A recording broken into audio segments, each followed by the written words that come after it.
Olá, meu povo santo, que Deus abençoe a sua vida, que Deus abençoe a sua casa, seu lar, sua família. Vamos a mais uma mensagem da palavra do Senhor, só que eu quero, antes de mais nada, fazer aquele pedido que eu sempre faço. Não esquece de colocar o seu like, de deixar o seu comentário, que é muito importante, e também passe esse vídeo para os seus contatos, para quem você conhece. O YouTube ele vai entender que é relevante quando você faz isso. Se você apenas assistir o vídeo, mas não deixar nenhum comentário, não colocar o like, não passar para frente, nós vamos ficar estagnados. Eu tenho um número pequeno ainda de seguidores e eu gostaria de aumentar, porque o meu objetivo aqui neste vídeo é semear a palavra de Deus, que é o próprio nome do canal, Semeando a Palavra. Então, faça isso que você vai estar ajudando, não somente a mim, com o canal, mas você vai estar ajudando que a palavra de Deus seja semeada para muito mais pessoas. Nós vamos agora para uma breve vinheta e logo em seguida estaremos dando início a mais uma mensagem. Aguarde aí só um minutinho.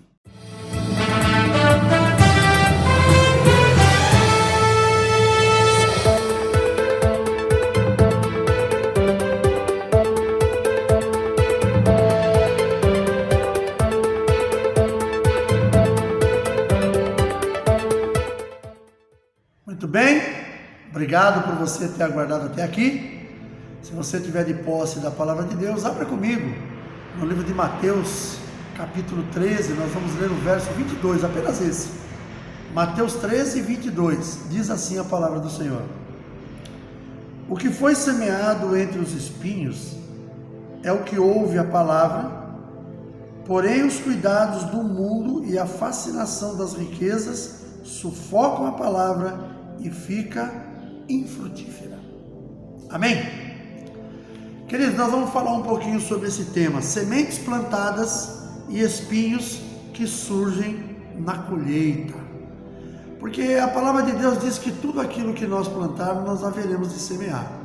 Então eu estou colocando apenas aqui como uma simbologia que muito daquilo que nós plantamos, se não plantarmos sementes corretas, no momento da semeadura, no momento da colheita, nós vamos acabar colhendo somente espinhos. Então nós vamos falar um pouquinho aqui sobre esse tema, que é um tema muito específico, muito especial. E eu tenho certeza que se você prestar atenção nele, se você olhar para a sua vida e você perceber aquilo que você tem vivido, aquilo que você tem semeado, você vai corrigir, que é muito importante. Existem aí alguns ditados populares que com certeza alguém pegou da Bíblia, mas transformou num ditado popular. Acho que talvez você já ouviu um ditado muito comum que o pessoal diz, que aquele que planta vento, colhe tempestade. Muito bem, isso está na palavra de Deus. Talvez muitos falem isso, mas nem saibam que está lá. Mas é como é que se diz? É uma forma que a palavra de Deus tem para mostrar para mim e para você que tudo aquilo que nós fazemos hoje, ele vai surtir efeito lá na frente. Se o que nós fizermos foi bom, lá na frente nós vamos colher frutos bons. Se o que nós fizermos não foi tão bom ou foi ruim, nós vamos colher coisas não tão boas ou até mesmo coisas ruins. Então é muito importante que a gente entenda isso. Jesus ele mostra um exemplo da semeadura e também de uma consequência devido aos espinhos. Ou seja, os espinhos que aquela pessoa que semeou no meio dos espinhos, ela acaba, quando a planta começa a crescer, ela acaba sendo sufocada e se torna infrutífera. Então é isso que nós precisamos corrigir na nossa vida, no nosso dia a dia. Aí nós vamos a uns tópicos aqui que eu quero ler rapidamente, alguns versos, e quero estar dando uma explicação sobre aquilo que a palavra de Deus está nos ensinando. O primeiro tópico que eu quero trazer para nós está no livro de Marcos, capítulo 14, verso 19, que diz assim: Mas os cuidados deste mundo e os enganos das riquezas e as ambições de outras coisas, entrando, sufocam a palavra e fica infrutífera. Marcos 4, 19. Isso aí que representa o quê? As preocupações da vida. Muitas vezes nós esquecemos que as preocupações da vida virão, mas nós precisamos saber lidar com isso, sabe? Às vezes as preocupações da vida ela vai nos tirar do foco. As preocupações da vida vão fazer com que nós venhamos a ter apenas as preocupações com aquilo que pode aparentemente ser uma situação difícil na nossa vida, mas esquecemos que lá na frente aquilo ali vai nos causar problema. Então, nós precisamos sim nos preocupar com algumas coisas, mas não devemos permitir que essas coisas nos contaminem ao ponto de nós priorizarmos elas. As minhas prioridades não podem ser as preocupações da vida. Eu quero, tipo assim, tem pessoas que pensam, eu quero crescer na vida, eu quero ser rico. E no que a pessoa pensa isso, ela começa a trabalhar somente naquele sentido. Ela esquece que tem outras coisas muito importantes que nós precisamos viver também no nosso dia a dia, que nós precisamos vivenciar no nosso dia a dia. As preocupações virão, nós temos que ter muito cuidado com isso, mas nós não podemos priorizar. Nós vamos viver somente das preocupações que nós temos. A preocupação, poxa, eu quero fazer uma faculdade, eu quero crescer, eu quero comprar uma casa, tudo isso é necessário, mas nós precisamos entender como fazer. Senão nós vamos nos tornarmos pessoas depressivas por causa de uma situação que nós estamos tentando e que nós encontramos dificuldade. E vão aparecer muitas. Então essas preocupações da vida, elas têm que ser muito bem específicas para nós. Nós precisamos saber que essas preocupações, elas não podem tirar a nossa paz. Elas não podem tirar o nosso foco do Senhor. Porque quem é que nos dá o pão de cada dia? Quem é que nos dá o ar que respiramos? Quem é que nos dá a saúde para que possamos continuar a batalha? É Deus. E nós deixamos de priorizar Deus e começamos a priorizar os objetivos que nós temos. Tudo isso precisa ser muito bem revisto. Talvez algum de vocês até não concorde comigo.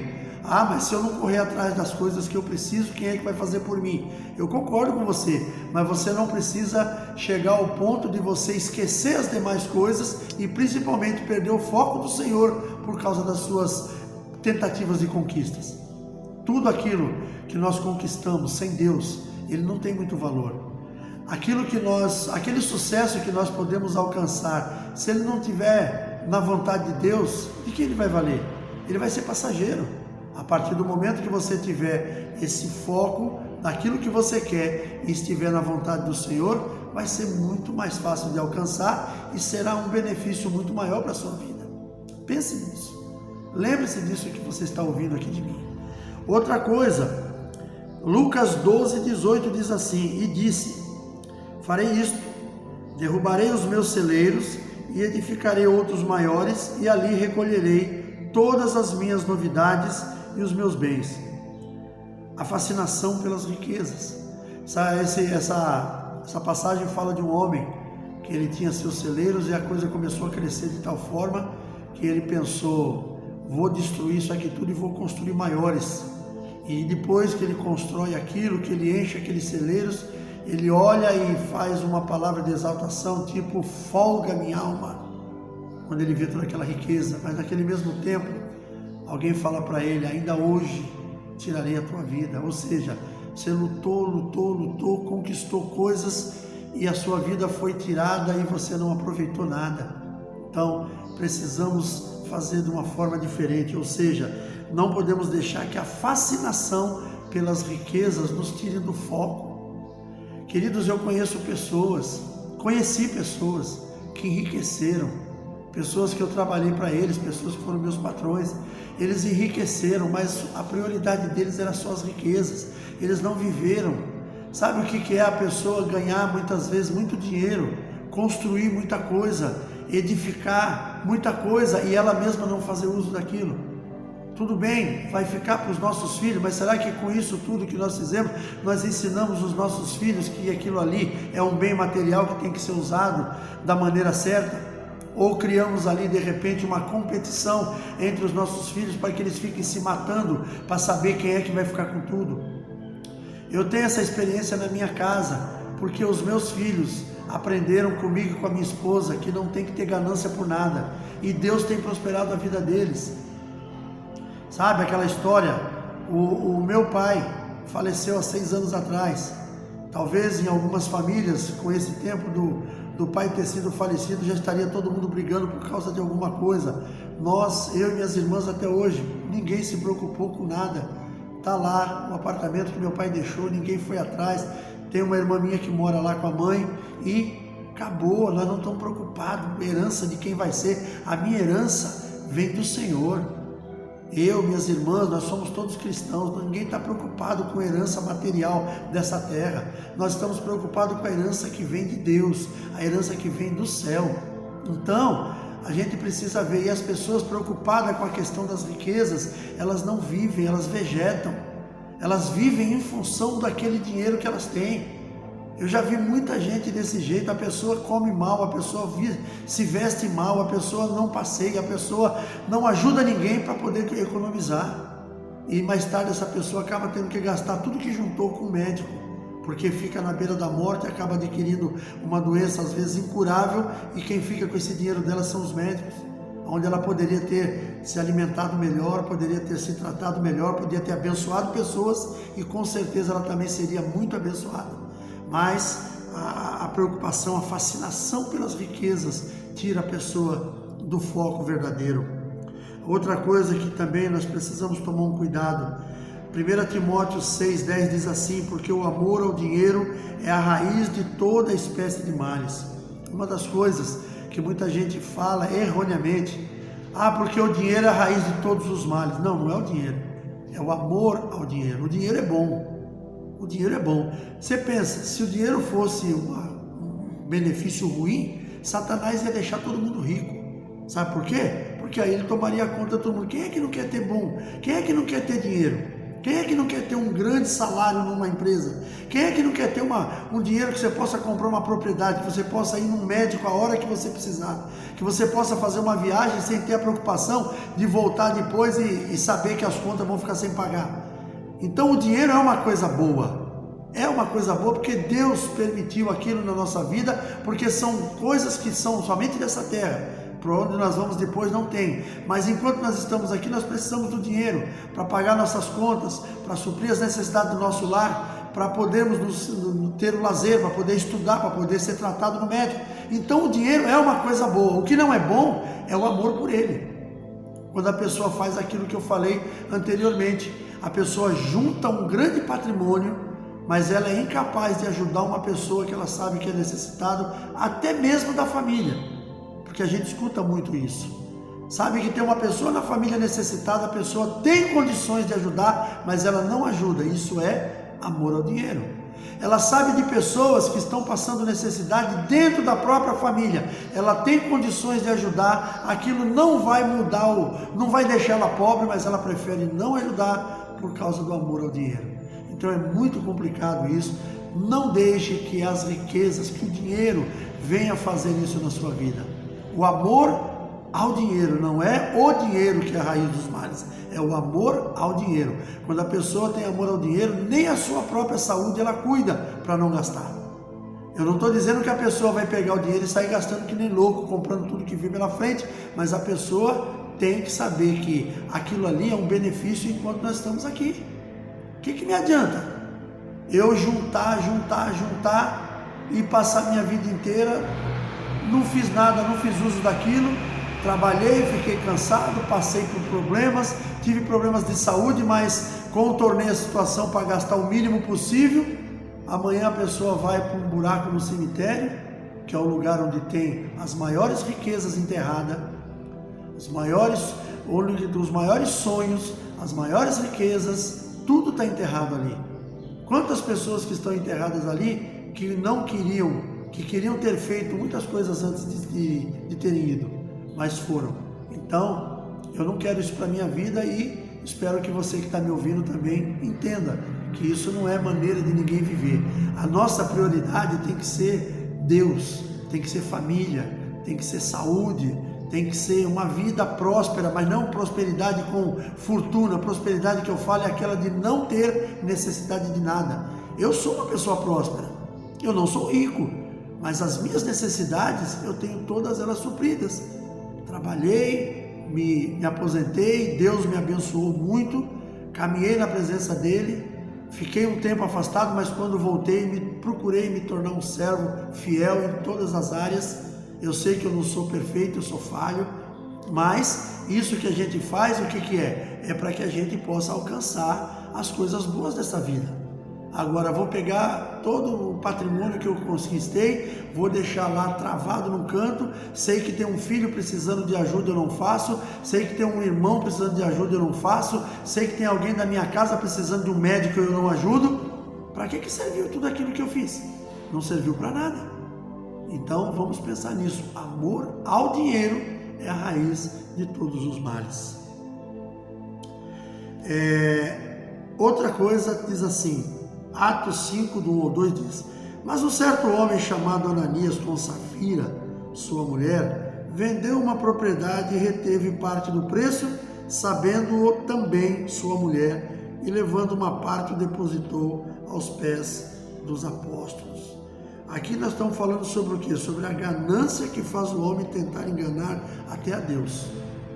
Essa é uma passagem que está no livro de Atos dos Apóstolos, quando houve aquela depois da volta, depois que Jesus ascendeu aos céus, os apóstolos, juntamente com todos os seguidores de Jesus, os discípulos, eles seguiram juntos, iniciando aquela obra que chegou até os nossos dias, de expandir o reino de Deus. E naquele tempo, eles, como a Bíblia diz, eles tinham tudo em comum. Eles comiam junto, eles bebiam junto, eles oravam juntos, e todos os seus bens eram comuns. Para quê? Para que as pessoas pudessem cada vez mais estar chegando gente ali. E teve uma pessoa que naquele meio ali ele vendeu uma propriedade que era para ter trazido, entregue aos pés dos apóstolos. E eles fizeram isso. Só que ele não fez aquilo conforme ele havia dito que faria. Ele foi lá, vendeu uma propriedade, pegou uma parte e entregou. Só que o Espírito Santo alertou o apóstolo Pedro e falou: escuta, você não precisava ter feito isso. Você poderia ter ficado, a propriedade era sua, você não tinha obrigação de entregar nada. Mas já que você trouxe, então não tenta enganar. Porque na realidade você não está tentando enganar a nós, diz o apóstolo Pedro, mas a Deus. E a Deus ninguém engana. E aquele homem, Safira, Ananias, e depois a sua mulher também, Safira, foram mortos. Deus os consumiu, Deus os recolheu, vamos dizer assim. Então, a palavra nos ensina nessa parte que eu estava lendo, é a respeito da ganância, que faz o homem tentar enganar até a Deus. Então, a ganância ela é um mal na vida da pessoa, se a pessoa permitir que isso aí se aloje nela. Uma pessoa gananciosa, ela não mede esforços para enganar alguém se ela tiver intenção de conquistar alguma coisa, principalmente quando a coisa se torna, quando é financeiro. Então a pessoa gananciosa, para ela não tem limites, ela é um caldeirão sem fundo, ela é um saquetel furado. Tudo que ela ganha é pouco, nada vai suprir a sua ganância, o seu desejo de mais. Então é muito importante também a gente entender que a ganância ela destrói a pessoa, e ela é uma semente lançada hoje que amanhã ela vai trazer um grande prejuízo. Uma outra situação está no livro de Gênesis, capítulo 3, verso 6, que diz assim: E viu a mulher que aquela árvore era boa para se comer e agradável aos olhos, e árvore desejável para dar entendimento. Tomou do seu fruto e comeu, e deu também a seu marido, e ele comeu com ela. Aqui narra o princípio da Bíblia em Gênesis, quando Deus havia criado todas as coisas. E quando ele determinou a Adão que ele podia comer de tudo que havia no jardim, menos daquela árvore, que era da ciência do bem e do mal. Mas Adão se descuidou e Eva foi alcançada pela serpente, Satanás. E a serpente falou para Eva: escuta, foi assim que Deus falou? Se você comer, vocês vão morrer. A serpente falou: não, ele está mentindo, não foi isso. Ele sabe que o dia que vocês comerem, vocês serão igual a ele. Aquilo despertou naquela pessoa, no caso naquele momento, na Eva, despertou um desejo pelo desconhecido, aquilo que era proibido. Por quê? Porque alguém falou para ela, que não haveria de acontecer nada. Você quer ver uma coisa curiosa? Agora é meio que até um quebra-gelo. Quando eu era criança, eu ouvia muito aquela história do manga com limão. com mamão. Oh, meu Deus, manga com leite, que manga com limão? Manga com limão, com mamão, nada disso, manga com leite. Eu ouvi aquilo desde criança. Meu Deus, se eu visse o leite próximo da manga, eu separava os dois, mas nem chegar perto. Eu tinha medo, por quê? Porque eu acreditei naquilo, eu era criança. Depois, mais tarde, você vai entender que aquilo ali foi uma história criada no tempo da escravidão, por causa dos escravos, para eles não comerem aquilo, para eles não se usarem o leite e comer a manga, porque os caras produziam aquilo e ia cair, eles não queriam que os escravos comessem. Pelo menos foi uma das histórias que eu escutei, pode ser que não seja a única. Outra coisa, por exemplo, quando eu vim morar aqui no bairro onde eu moro hoje, eu era criança, tinha uma ferrovia aqui que passava o trem da FEPASA, e a minha mãe um dia falou, porque alguém falou para ela, que você ficar do lado ali da máquina, quando ela está em funcionamento, é perigoso, porque ela costuma jogar um líquido fervendo por cima, e aquilo pode cair em alguém ali do lado. Mas eu não ficava perto de jeito nenhum, eu queria ver o trem de longe, mas não chegava perto, mas nem para saber se era verdade. A minha mãe falou aquilo um dia para mim, eu acreditei. Então, tem muito dessas coisas que a gente acaba acreditando nesses folclores e tudo mais. E o que Satanás fez com Eva foi justamente isso. Ele mexeu no psicológico dela sobre a questão do proibido. Tipo, ele disse para você que se você comesse desse fruto você morreria. Não vai morrer. Sabe o que vai acontecer? Você vai ser igual a ele.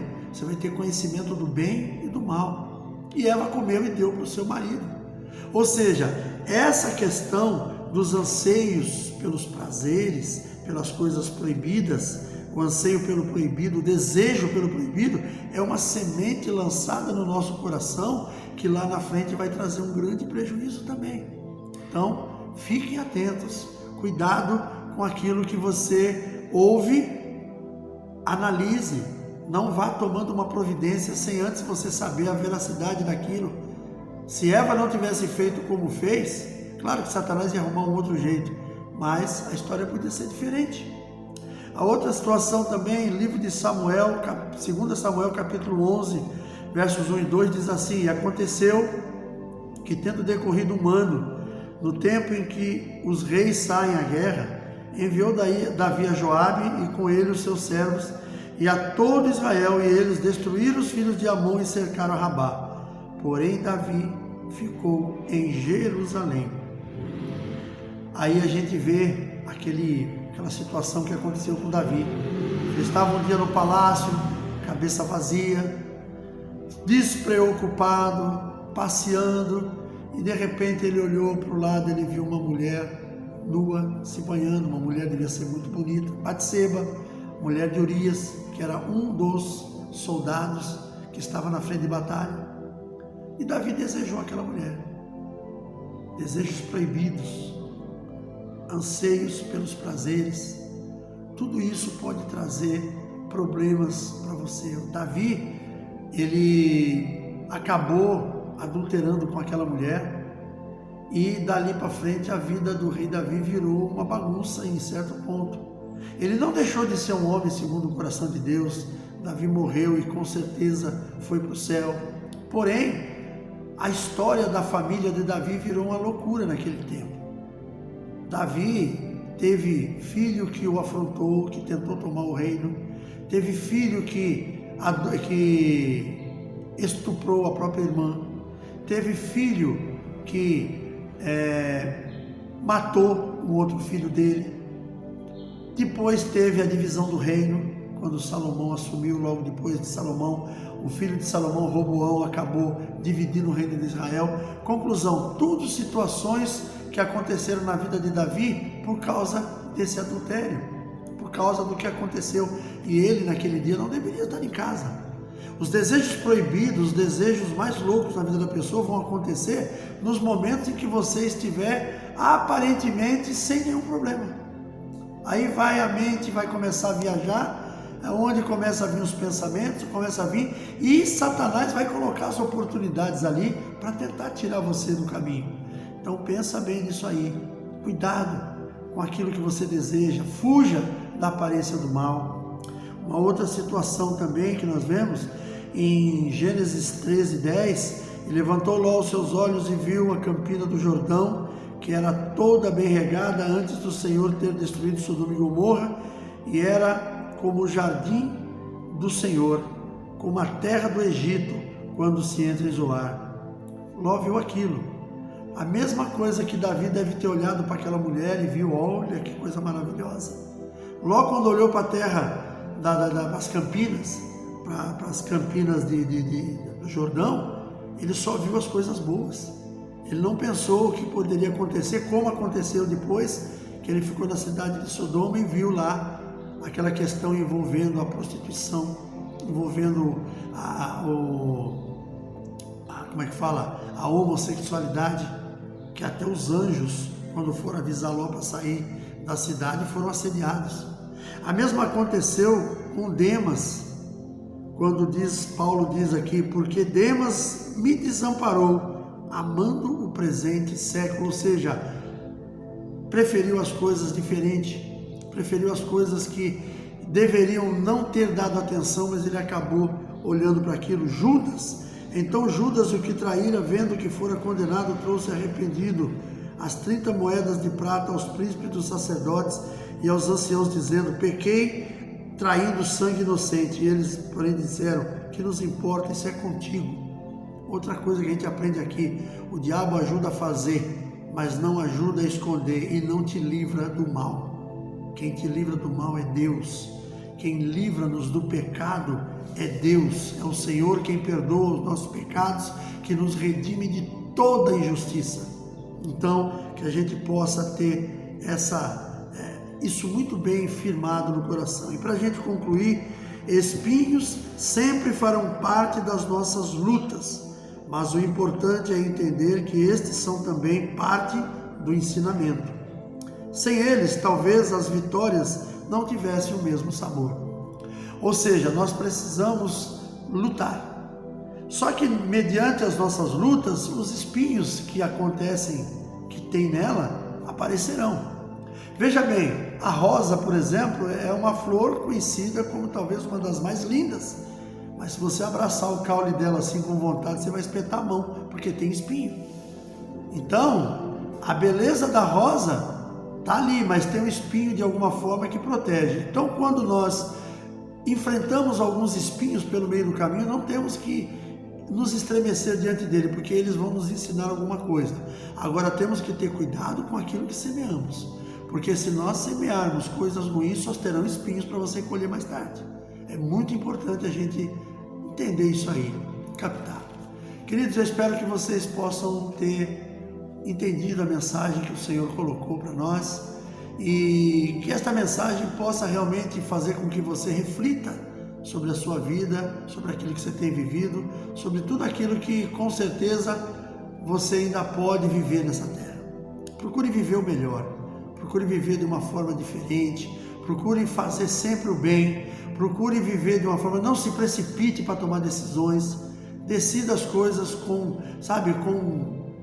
um pouco de paciência, analise cada situação, e isso tudo faz parte dessa semente que nós semeamos. Porque quando nós tomamos decisões precipitadas, são sementes perigosas. Muitas vezes nós não temos certeza do que vai acontecer lá na frente, mas nós queremos arriscar.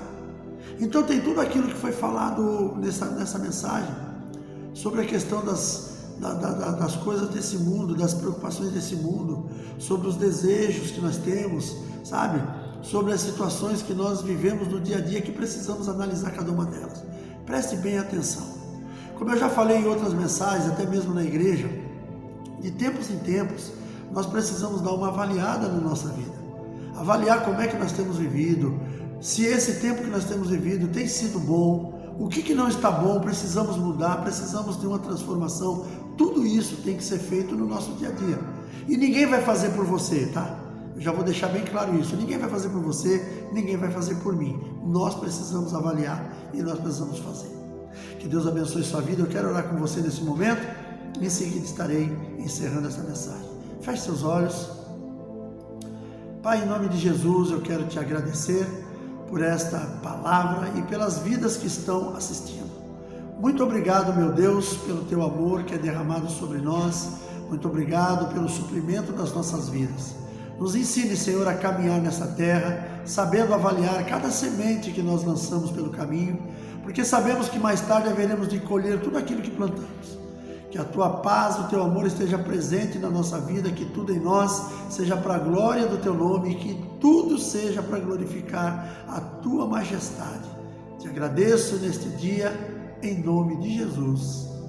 Amém. Glória a Deus, muito obrigado por você estar aqui até o momento. Um forte abraço, um beijo no coração e até o próximo vídeo, permitindo Deus.